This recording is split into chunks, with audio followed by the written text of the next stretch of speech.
It's really an honor to be here speaking with you.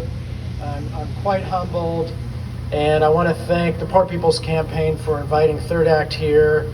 As you just heard, we're older folks. We're part of a nationwide organization, and we have a chapter here in Maryland.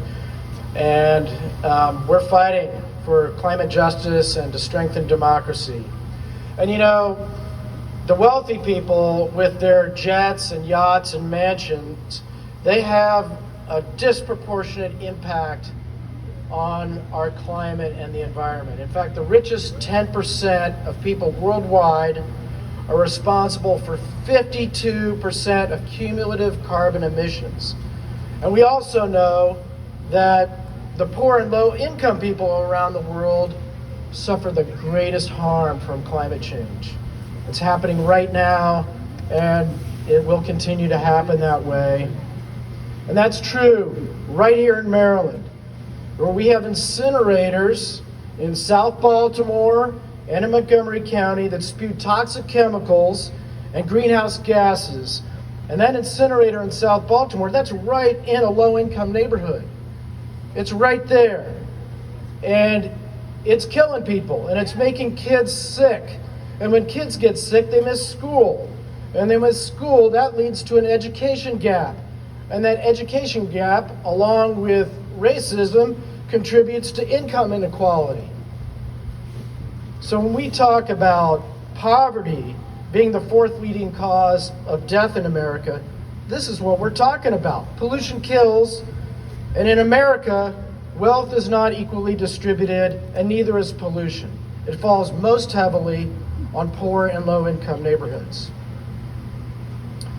You know, the mind-blowing thing about those incinerators is Maryland spends $25 million a year subsidizing the burning of trash to produce electricity. They actually call it clean, renewable electricity. Well, that money could be used for housing. It could be used for childcare. It could be used for social services. Earlier, we heard about the governor's initiative, the Enough Act, to spend $19 million for plans to end poverty in Maryland. But is $19 million really enough? Well, if I were a gambling man, I'd say, Governor Moore, I'll see your $19 million, and I'll raise you another $25 million by ending subsidies for the incinerators.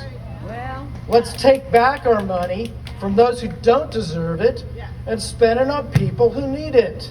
Yes. Now, in the little world I'm in of climate change activists, we talk a lot about how climate change is an existential threat. You've probably heard that, and it is. It's an existential threat for everyone, whether you're rich or poor.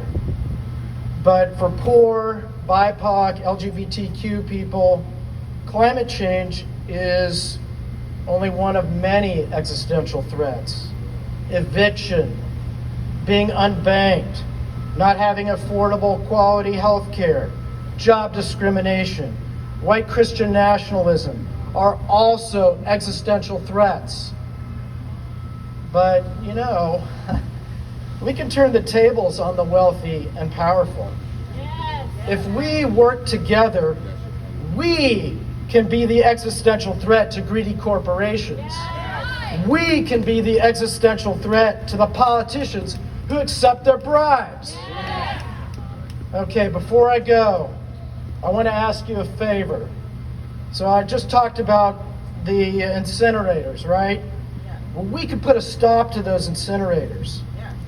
What we need to do is call and email our representatives, they're probably lurking around here somewhere, and ask them to pass the Reclaim Renewable Energy Act. That's the Reclaim Renewable Energy Act. It will end the state's subsidy for trash incineration. Now, right now, I heard last week, talking to some of my colleagues, it looks like that bill's not going to pass. We've been trying to pass that bill for a long, long time. And, you know, it's disappointing because we have a Democrat governor. We have a Democratic House. We have a Democratic Senate. And, you know, it kind of pisses me off, to tell you the truth. So please, you know, when you get home, look, if you don't know who your legislators are, you know, look them up online, make a call, tell them to pass the Reclaim Renewable Energy Act.